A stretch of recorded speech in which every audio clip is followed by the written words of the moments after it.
이 찬양 받으실 우리 하나님 앞에 영광의 박수 올려드리겠습니다. 이 시간에 우리 축복의 인사 함께 나누도록 하겠습니다. 오늘 우리 성도님들이 낼 수 있는 가장 밝은 미소와 환한 어투로 이렇게 한번 인사하도록 하겠습니다. 참 잘 오셨습니다. 인사하겠습니다. 참 잘 오셨습니다. 참 잘 오셨습니다. 한 번 더 인사합니다. 주 안에서 사랑합니다. 축복합니다. 주 안에서 사랑합니다. 축복합니다. 오늘 이 자리에 함께 나오셔서 우리 예배 드리시는 우리 성도님들 자리마다 말씀의 강력한 역사와 은혜가 임하기를 축복합니다. 우리는 꼭 죽지 않아도 마치 죽은 것처럼 살 때가 있습니다. 그러니까 몸은 움직이는 것 같은데 실은 우리의 마음과 생각은 뭔가 얼어붙은 것 같이 멈춰질 순간들이 있습니다.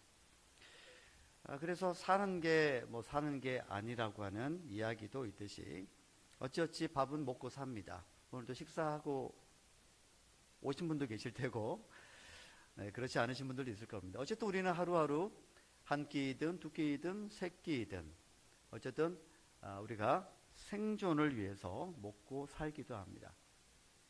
출근도 합니다. 그리고 이 자리에 나오셔서 지금 이처럼 교회 와서 주일이면 또 예배를 드리기도 합니다.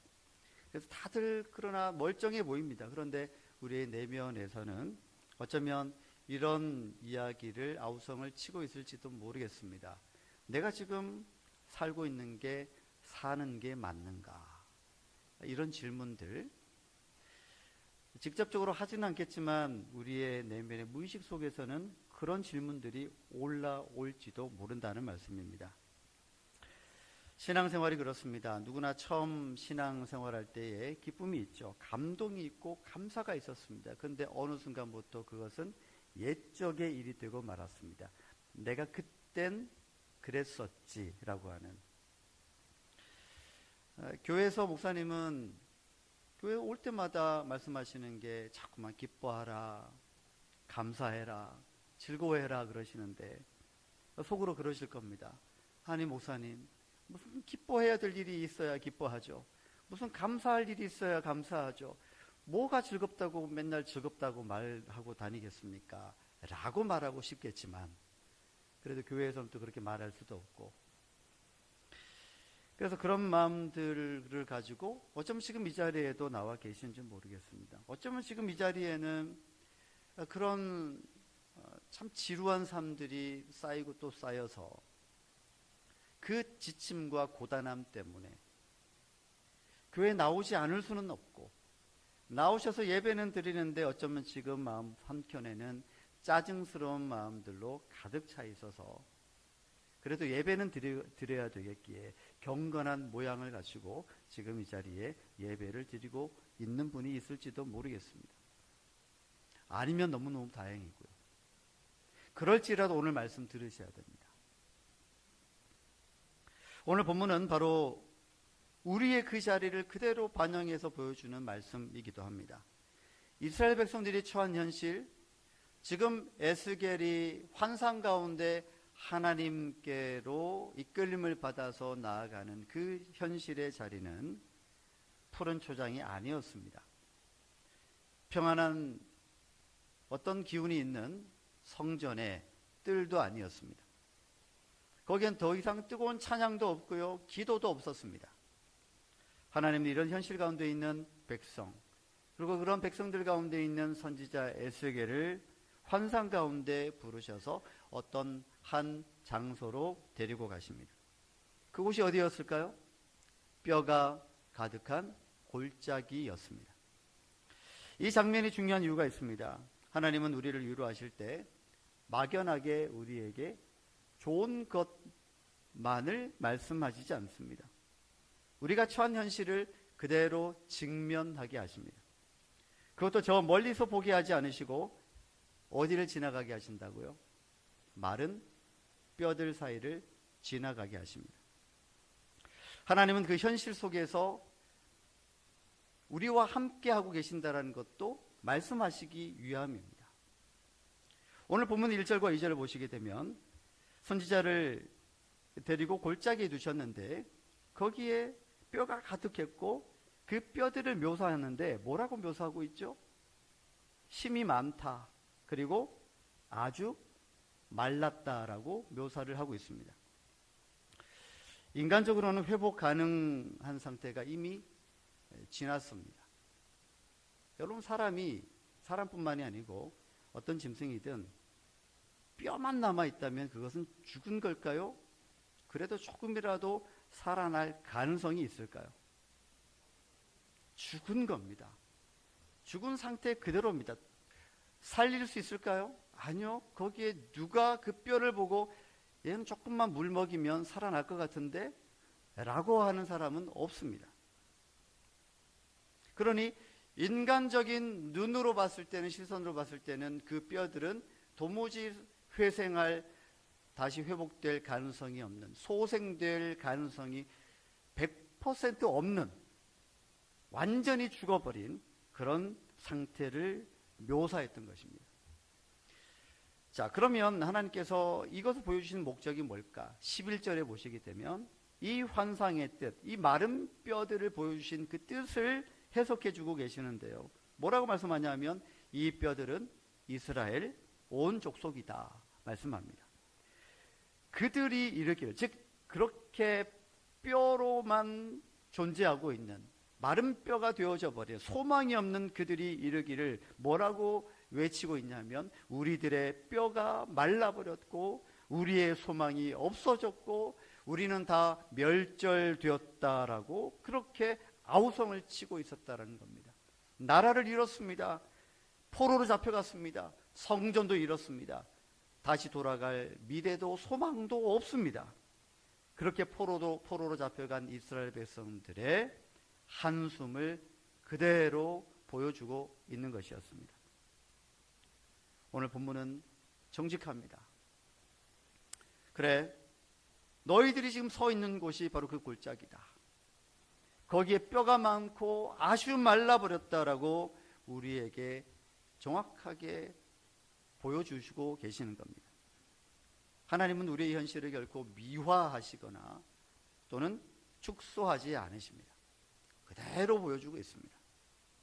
저는 이 대목이 참 은혜롭다라고 저는 여겨졌습니다. 왜냐하면 우리는 하나님 앞에서조차도 때로는 경건한 척, 괜찮은 척, 강한 척, 거룩한 척 하면서 살 때가 얼마나 많은지 모릅니다.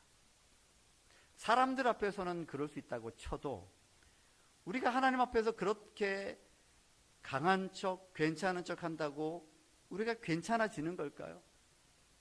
아니지 않습니까? 그래서 기도할 때에도 감사합니다라고 합니다. 그런데 정작 하나님 앞에서 기도할 때 이런 기도를 드리기는 쉽지가 않은 것 같습니다. 주님, 저는 지금 메말라 있습니다. 저는 지금 죽을 것만 같습니다. 주님, 저는 이대로 쓰러져 말라 비틀어질 것만 같습니다. 너무너무 화가 납니다. 너무너무 분노스럽습니다. 어떻게 해야 될지 모르겠습니다.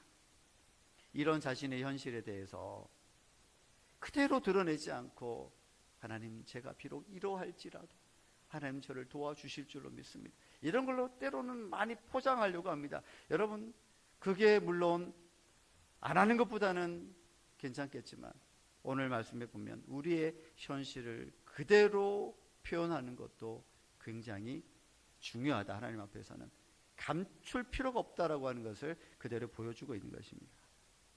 여러분, 우리가 우리의 상태를 포장한다라고 해서 포장되어지는 게 아니겠죠. 우리는 있는 그대로 하나님 앞에 서는 게 참 중요합니다. 거기에서부터 회복은 시작되어지는 것입니다. 3절을 보시게 되면 하나님께서 에스겔에게 물으십니다. 그것을 보여주시면서, 뼈들을 보여주시면서 뭐라고 물으시죠? 인자야, 이 뼈들이 살겠냐? 그 앞에 붙이신 게 뭐죠? 능히 살겠냐? 이게 질문일까요? 이건 누가 봐도 살아날 수 없지 않겠습니까? 에스겔의 대답이 참으로 지혜롭고 묻거나 또는 절묘합니다. 뭐라고 대답을 하냐면 주 여호와여 주께서 아시나이다. 교묘하게 회피한 걸까요? 아닙니다. 정직한 에스겔 선지자의 믿음의 반응이었습니다. 무슨 내용으로 반응한 것이냐 하면 조금 제가 풀어서 말씀드리면 주님, 제가 보기에는 불가능합니다. 하지만 주님이 이루실 일은, 주님이 하시고자 하시는 일은, 주님이 목적하신 바는 결국 주님이 하시고야 말 것입니다. 그 의지는 주님이 가지고 계십니다. 그걸 지금 고백하고 있는 것입니다. 여러분 혹시 지금 우리 성도님들 가운데에서도 그런 메마른 골짜기, 뼈가 가득한 골짜기와 같은 현실을 살고 계십니까? 여러분 때로는 우리가 많은 경우에 지쳐 있을 때가 있습니다. 기도하는데도 응답이 안 됩니다. 예배를 드려도 감격이 없습니다. 말씀을 읽어도 깨달음이 없습니다.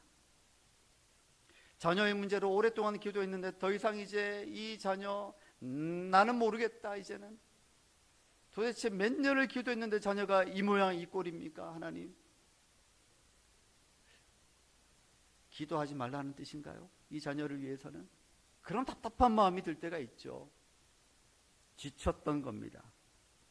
이제는 너무 지쳐서 그 자녀에 대한 기도 제목을 올리기조차도 이제는 버거운 체념의 자리일 수도 있습니다. 이런 유사한 형태들이 지금 우리 가운데 여러 가지로 있을 수 있다는 얘기죠. 여러분 교회를 오래 다닌 분들도 그렇습니다.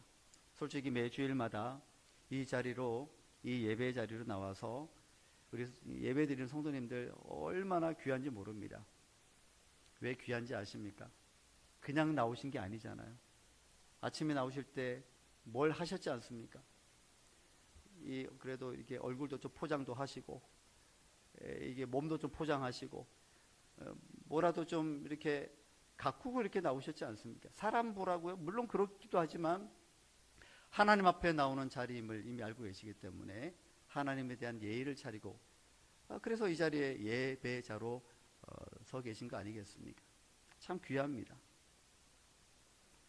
그런데 한번 제가 좀 조심스럽게 질문을 좀 한 가지 드리자면, 지난밤부터 내일은 주일이니 그 예배를 통해서 하나님 나를 어떻게 만나 주실까? 거기에 대한 기대감과 설레임을 지난밤에 혹시 가지고 계셨습니까? 설레임은커녕 그건 내일도 가야 돼? 라고 하는 그런 마음이 혹시 드셨습니까? 저는 이 자리에 나오신 모든 분들이 매 주일마다 그런 기대감과 하나님이 내일은 나를 어떻게 만나 주실까에 대한 설레임을 가지고 나올 수 있기를 축복합니다. 담임 목사로서 가장 부담이면서도 가장 보람이 있는 사역이 있다면 뭘까요? 바로 말씀을 선포하는 설교 사역일 것입니다.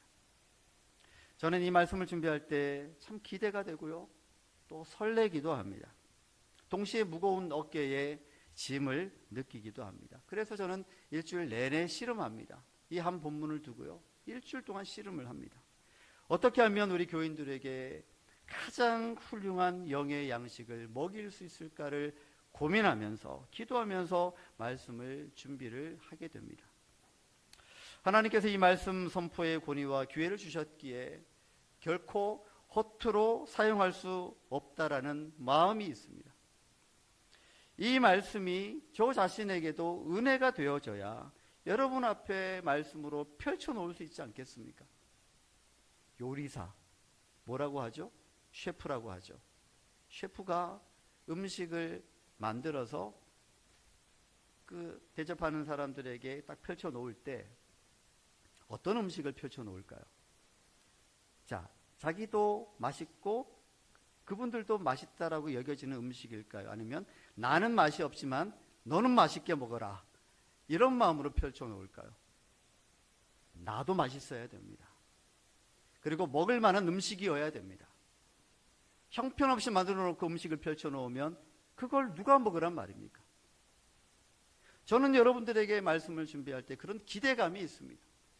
하나님께서 오늘 이 말씀을, 이번 주일에 이 말씀을 어떻게 하나님께서 나로 하여금 먹이게 하실까? 그 기대가 있고요, 설레임이 있습니다. 새벽에도 그리고 또 주일에도 이 강단의 말씀을 설렘과 기대감을 가지고 기다린다라고 하시는 성도님들의 몇몇 성도님들의 말씀을 들을 때면 참으로 감사한 동시에 또 거룩한 책임감이 더 무겁게 다가옵니다. 오늘 제가 2부 예배 전에 우리 당회실에서 잠깐 예배요원과 기도하면서 내려오려고 할 때 차로 섬기시는 우리 권사님이 이런 말씀을 해주셨습니다. 참 저에게 위로가 되는 것 같습니다. 목사님, 1부 예배 때 목사님의 그 설교를 기대하는 분이 몇몇 있다라고 하셨는데, 목사님 말씀을 안 드려서 그렇지 목사님의 설교를 기대하는 분들이 우리 교인들 많이 있습니다. 이렇게 말씀해 주시더라고요. 그래서 누구세요? 라고 물으려다가 그럴 수 없잖아요. 감사하더라고요. 저는 정말 여러분들은 주일에 오셔서 어떤 말씀을 들을까를 이 예배를 통해서, 찬양을 통해, 말씀을 통해 하나님 나를 어떻게 만나 주실까를 설레면서 기대하면서 나오신다면, 저는 우리 성도님들이 이 예배를 통해서 어떻게 하나님을 만나게 되어질까, 이 말씀을 통해서 하나님께서 우리 성도님들을 어떻게 만지실까 라고 하는 기대감과 설레임을 가지고 나오는 것입니다. 그러니 저와 여러분들은 함께 하나님 앞에 예배드리는 예배자가 아니겠습니까?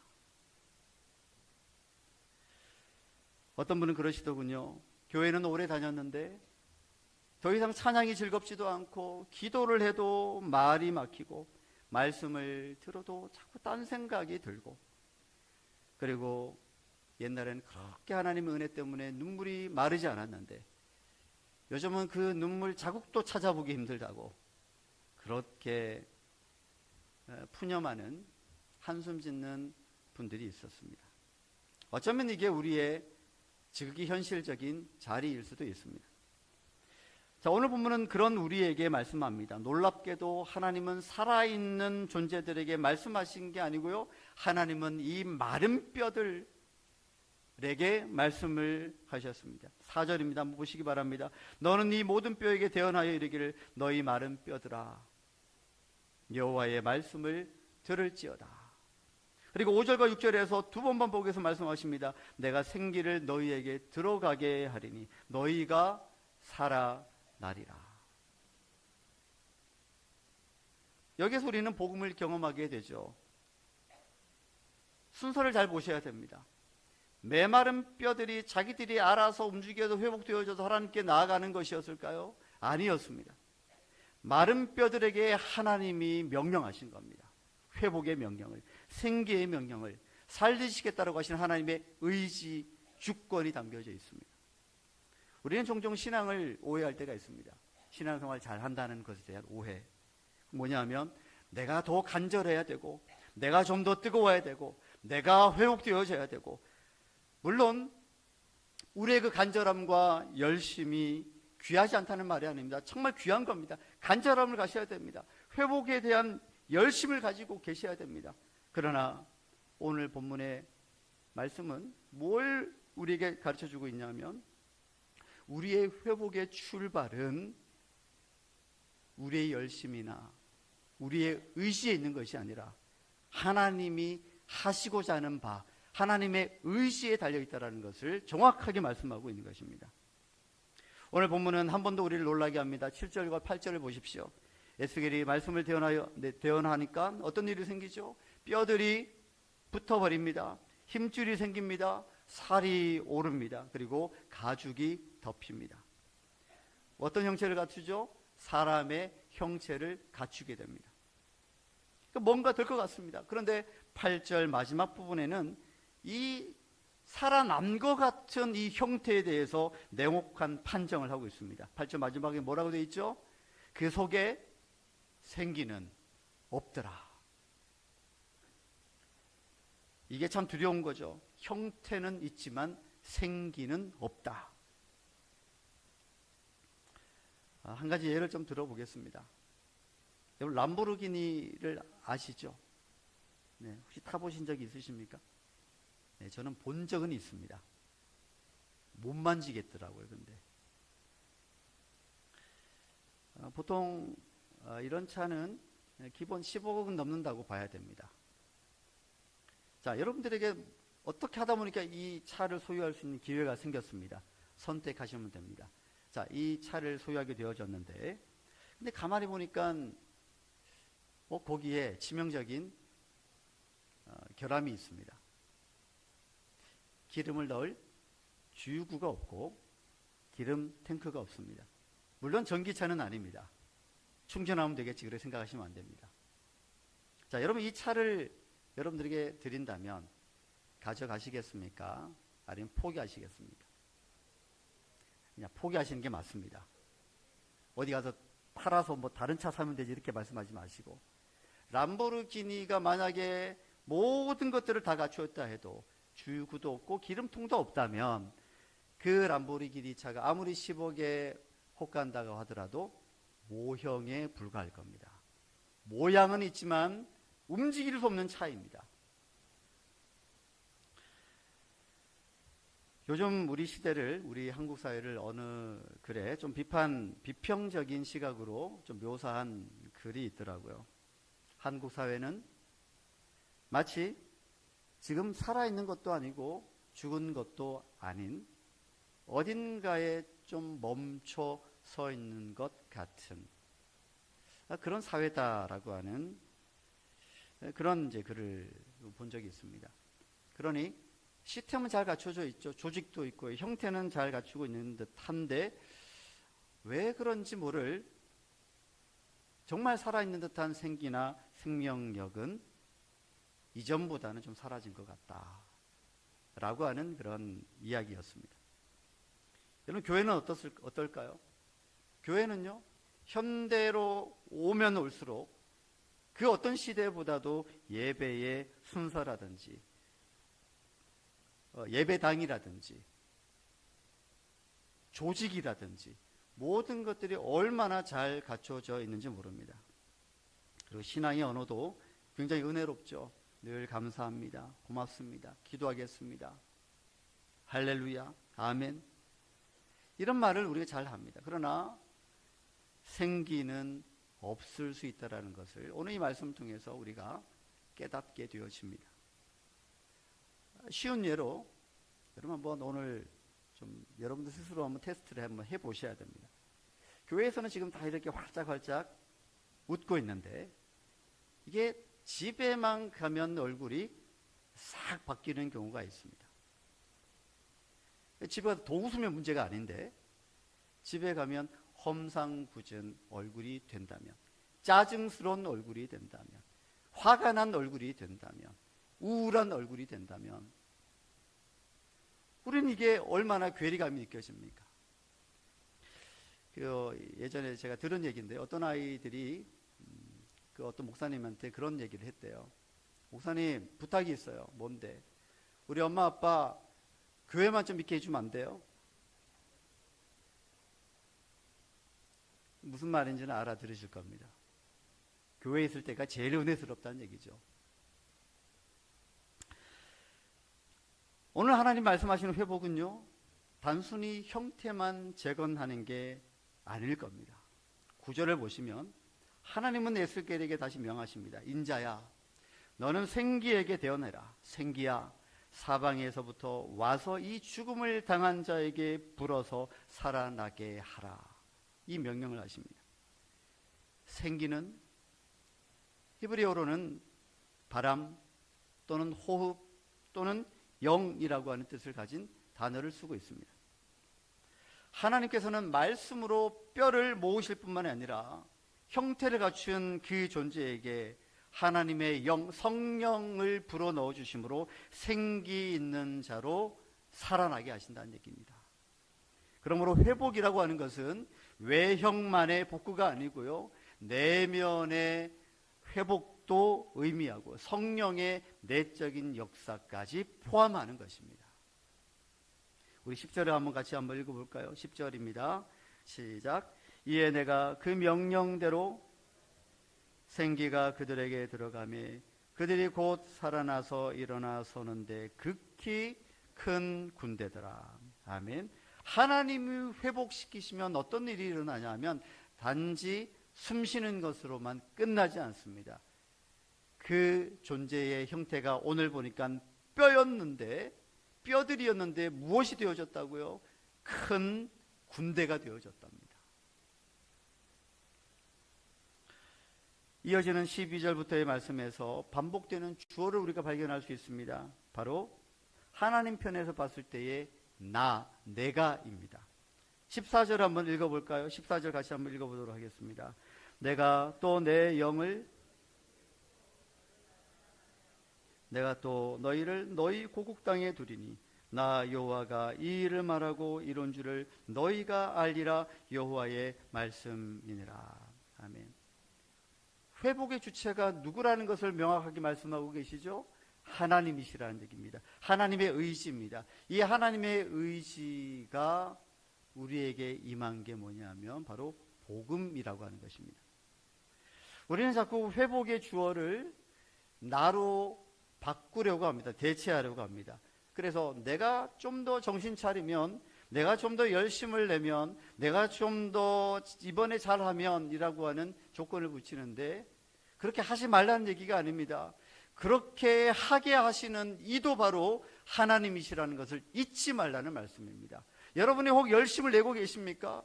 여러분이 혹 지금 열정을 가지고 계십니까? 여러분이 혹 지금 회복하고 있는 단계에 있고 내가 좀 더 잘해보려고 하는 의지가 있으십니까? 여러분이 하시는 게 아니라는 얘기입니다. 여러분으로 하여금 하게 하시는, 회복해 하시려고 하는 하나님의 의지와 주권이 작동하고 있다는 뜻입니다. 그래서 혹 하나님, 그러면 하나님 하신다면 우리는 그럼 가만히 있으면 되겠네요, 알아서 하신다니, 그렇게 반문하시는 분이 있을 수 있는데 아니란 얘기입니다. 우리가 내는 열심, 뜨거운 마음, 그런 것들을 통해서만 하시는 게 아니라 그런 것들도 하나님이 주시는 것이고, 그래서 결국 하나님께서 우리를 통하여서 일하신다는 것을 분명하게 보여주고 있다는 것을 잊지 않기를 바랍니다. 자, 이 지점에서 우리는 이제 예수 그리스도에게까지로 갈 수 있어야 됩니다. 구약에 머무는 게 아니죠. 이 복음은 오늘 우리에게까지 적용됩니다. 그 복음의 핵심은 예수 그리스도이십니다. 에스겔이 보았던 메마른 뼈의 현장은, 골짜기는 결국 우리의 인생을 그대로 보여주는 진실입니다. 우리는 죄 아래서 스스로를 살릴 수 없는 존재라는 거죠. 메마른 뼈들과 같은 존재였습니다. 아무리 우리가 스스로 일어나려고 해도 일어날 수 없는 존재였습니다.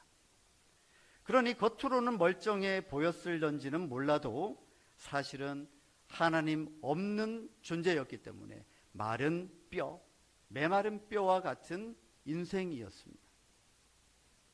여러분, 우리 인생은 무엇을 가진다 해도, 거기에 무슨 명예가 있다 그래도, 거기에 무슨 권력이 있다 해도, 무슨 재화가 있다고 해도, 어떤 가문이어도 하나님 없는 인생은 메마른 뼈가 있는 골짜기와 다름없습니다.